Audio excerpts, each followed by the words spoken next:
عزیز طلبہ و طالبات، السلام علیکم ورحمۃ اللہ وبرکاتہ۔ اردو کے چوتھے لیکچر کے ساتھ میں آپ کا ٹیچر عبدالخالق آپ کی خدمت میں حاضر۔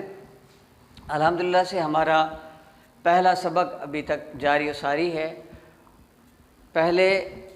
اس سے پہلے لیکچر میں آپ کو بتا چکا ہوں کہ نثری سبق میں سے ہم سے کیسے کیسے باز پرس، محاسبہ، احتساب، پوچھ گچھ یا سوال کیے جاتے ہیں۔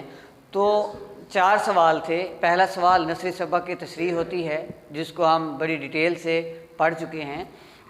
ہمارا دوسرا جو سوال ہے نثری سبق کا، وہ ہوتا ہے سبق کا خلاصہ لکھنا ہوتا ہے۔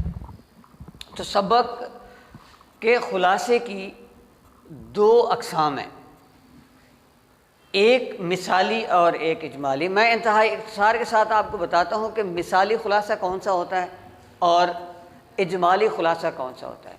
مثالی خلاصہ ایسا خلاصہ ہوتا ہے کہ ایسا سبق جس میں کوئی سٹوری ہو، کوئی کہانی ہو، جس کو یاد کرنے میں ہمیں آسانی میسر آئے۔ تو ایسا سبق جس میں کوئی کہانی ہو، اس کا لکھا جانے والا خلاصہ مثالی خلاصہ کہلاتا ہے۔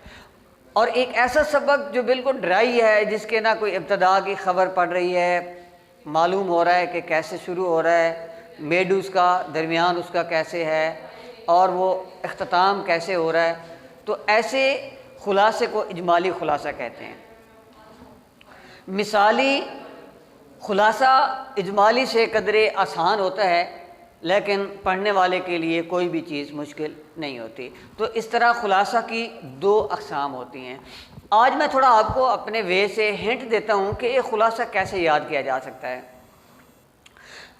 خلاصہ یاد کرنے کا طریقہ ہے کہ آپ سبق کو ریڈ کریں اور اس کے خاص پہلوؤں کو اچھے طریقے سے جو ہے وہ آپ ذہن نشین کریں۔ پھر اس میں سے اس سبق کی نوعیت کو، خلاصے کی طوالت کو دیکھتے ہوئے خاص باتیں، مطلب 10، 7، 8 فقرے جو ہے وہ سلیکٹ کر لیں آپ۔ پھر اس فقرے کے محور میں آپ اس کی ڈیٹیل میں چلے جائیں۔ جیسا کہ ہمارا سبق حضرت نبی صلی اللہ علیہ وسلم ہے، اور اس کے خلاصے کو یاد کرنے کے لیے میں نے یہاں کچھ ہنٹ جو ہے آپ کے سامنے لکھے ہوئے ہیں۔ پہل تو آپ جس سبق آپ خلاصہ لکھ رہے ہیں اس کے حوالے سے اور مصنف کے حوالے سے 1-2 فقرے لکھ دیں۔ جیسا کہ ہمارا سبق حضرت نبی صلی اللہ علیہ وسلم ہے اور اس کے مصنف ہیں مولانا شبلی نعمانی۔ بتایا جائے کہ یہ سبق مولانا شبلی نعمانی کی تصنیف ہے، انہوں نے اس کو لکھا ہے، اور اس سبق میں انہوں نے حضرت نبی صلی اللہ علیہ وآلہ وسلم کے رودات اور اسلام کی ابتدا سے مسلمانوں پر ٹوٹنے والے مصائب کا تذکرہ کیا ہے۔ دوسرے نمبر پر آپ سبق کو ڈیٹیل سے شروع کر دیں گے کہ اللہ کے نبی صلی اللہ علیہ وآلہ وسلم نے اللہ کے حکم سے اقرا بسم ربک الذی خلق سے، اللہ کے حکم سے دین اسلام کی تبلیغ شروع کی۔ تو شروع ہی سے آپ پر سختیوں کے مصائب کے پہاڑ ٹوٹے۔ جب ان مصائب کی جو ہے حد ہو گئی، یہ حد سے گزر گئے، تو اللہ نے اپنے پیارے پیغمبر حضرت محمد رسول اللہ صلی اللہ علیہ وسلم کو حکم دیا کہ آپ مدینہ کی طرف ہجرت کر جائیں۔ جب مشرکین مکہ نے دیکھا کہ مسلمان طاقت پکڑتے جا رہے ہیں اور بالخصوص مدینہ میں مسلمانوں کی کثرت ہوتی جا رہی ہے، مسلمان بڑھتے جا رہے ہیں، تو ان کو یہ بڑا ناگزیر گزرا، ناقابل برداشت تھا ان کے لیے۔ تو انہوں نے،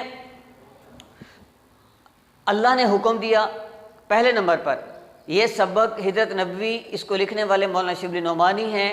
اللہ کے نبی صلی اللہ علیہ وسلم نے اللہ کے حکم سے اسلام کی تبلیغ کی تو آپ پر مصائب ٹوٹ پڑے۔ اللہ نے آپ صلی اللہ علیہ وسلم کو مدینے کی طرف رخ کرنے کا حکم فرمایا، اور کفار نے آپ کے یا اسلام کے دبانے یا ختم کرنے کی کوشش شروع کر دیں۔ تو ایک اکٹھ ہوا، اجلاس ہوا مشرکین مکہ کا، کفار کا، اور مختلف رائیں جو ہے پیش کی گئی۔ رائے کی جمع ہے رائیں، کہ کیا کیا جائے۔ کسی نے کہا قتل کر دیا جائے، کسی نے کہا کہ ملک بدر کر دیا جائے، مگر بالآخر یہ تجویز جو ہے حتمی طے پائی کہ ان کو خدا نخواستہ توبہ نعوذ باللہ قتل کر دیتے ہیں۔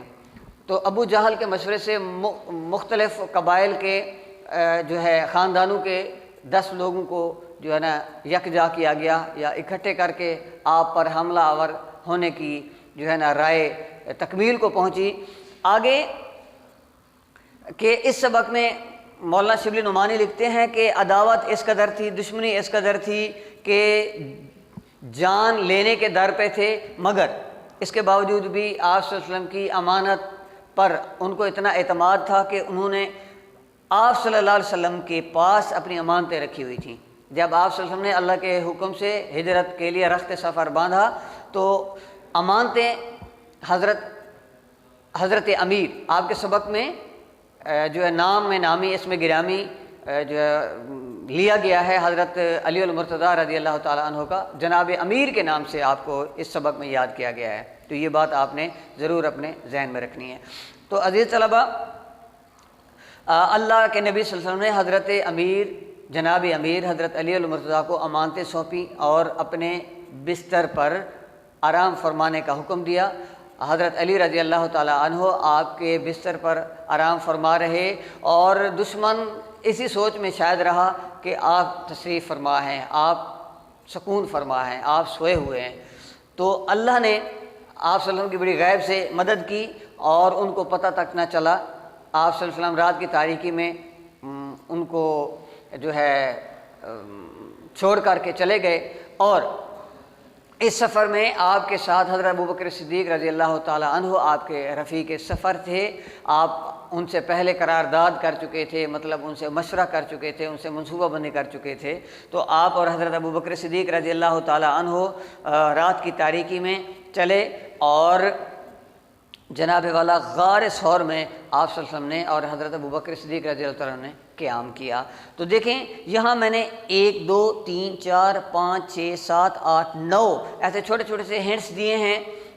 تو اگر یہ چیزیں آپ کو یاد ہو جائیں تو ایزیلی آپ ان کے محور میں اپنا جو ہے وہ خلاصہ آسانی سے تحریر کر سکتے ہیں اور کوئی چیز مس بھی نہیں ہو سکتی ہے، ٹھیک ہے۔ آپ صلی اللہ علیہ وسلم اور حضرت ابوبکر صدیق نے 3 دن جو ہے غار ثور میں قیام کیا۔ ان تینوں راتوں میں حضرت اسماء رضی اللہ تعالیٰ عنہ جو حضرت ابوبکر صدیق رضی اللہ تعالیٰ عنہ کی بیٹی ہیں، وہ کھانا لے کر آتیں، اور حضرت ابوبکر صدیق رضی اللہ تعالیٰ عنہ کا جو نوکر ہے، جو چرواہا ہے، جو ان کا بکریاں چرانے والا ہے، وہ رات کی تاریکی میں آتا اور بکریوں کا دودھ نکال کر کے آپ صلی اللہ علیہ وسلم کو اور حضرت ابوبکر صدیق رضی اللہ تعالیٰ عنہ کو پیش کرتا۔ اسی طرح آپ ابوبکر صدیق رضی اللہ عنہ کے فرزند حضرت عبداللہ وہ رات کی تاریکی میں آتے اور دن بھر کی ساری کارگزاری مشرکین کی آپ صلی اللہ علیہ وسلم کو اور حضرت ابوبکر صدیق رضی اللہ تعالیٰ عنہ کو آ کے بتاتے۔ تو اسی طرح 3 دن جو ہے نا غار ثور میں آپ رہے، اللہ نے آپ کی حفاظت کی، یہاں تک کہ مشرکین غار کے دہانے تک آئے مگر ان کو معلوم نہ ہوا کہ یہ احباب یہاں پہ ہیں۔ آپ صلی اللہ علیہ وسلم کی گرفتاری کا انعام 100 اونٹ مقرر کیا گیا تھا، بڑا زیادہ خطیر جو ہے وہ بڑا زیادہ انعام مقرر تھا۔ تو سراقہ بن جوشم نے اس انعام کے حصول کے لیے تگ و دو کی، آپ نے سبق میں پڑھا ہوگا تو اس کو بھی آپ اپنے خلاصے کا حصہ بنا سکتے ہیں۔ آگے میں نے تھوڑا سا انتہائی مختصراً آپ کو بتا دیتا ہوں کہ یہ سوال جب آپ کسی ٹیسٹ میں حل کرتے ہیں یا اپنے بورڈ کے پیپر میں حل کرتے ہیں تو اس کے حل کرنے کا طریقہ ذرا آپ ذہن نشین کریں گے۔ آپ نے سوال کا نمبر لازمی دینا ہے، بائی دا وے آپ کا سوال نمبر 4 ہے، اور آپ کو یاد رہے کہ خلاصہ کے 5 نمبر ہوتے ہیں۔ خلاصہ لکھتے ہوئے آپ یہ ضرور مینشن کر دیں کہ کون سے سبق کا خلاصہ لکھ رہے ہیں، اگر نہ مینشن کریں تو کوئی مسئلہ نہیں ہے، البتہ مصنف کا نمبر نام لکھنا بہت ضروری ہے، وہ لکھیں گے تو آپ کو اس کا 1 نمبر جو ہے نا وہ ضرور ملے گا، نمبر نہیں بچے، مصنف کا نام، ٹھیک ہے، وہ آپ نے ضرور لکھنا ہے، اس کا 1 نمبر ہوتا ہے، باقی 4 نمبر آپ کو دیگر خلاصے کی تفصیل کے آپ کو ملیں گے۔ اسی طرح آج کے لیکچر کا اختتام ہوا چاہتا ہے، اگر کوئی بھی کنفیوژن ہو، کوئی بھی مسئلہ ہو تو آپ ضرور کمنٹ سیکشن میں کمنٹ کریں گے، وائس اپنا میسج کوئی بھیجیں گے تو انشاءاللہ آپ کو اس کا ضرور رپلائی کیا جائے گا۔ امید ہے آپ کے لیے یہ سود مند ثابت ہوگا۔ فی الحال کے لیے اتنا ہی، انشاءاللہ نئے لیکچر میں آپ کے ساتھ ملاقات ہوگی، تب تک کے لیے اللہ حافظ ناصر۔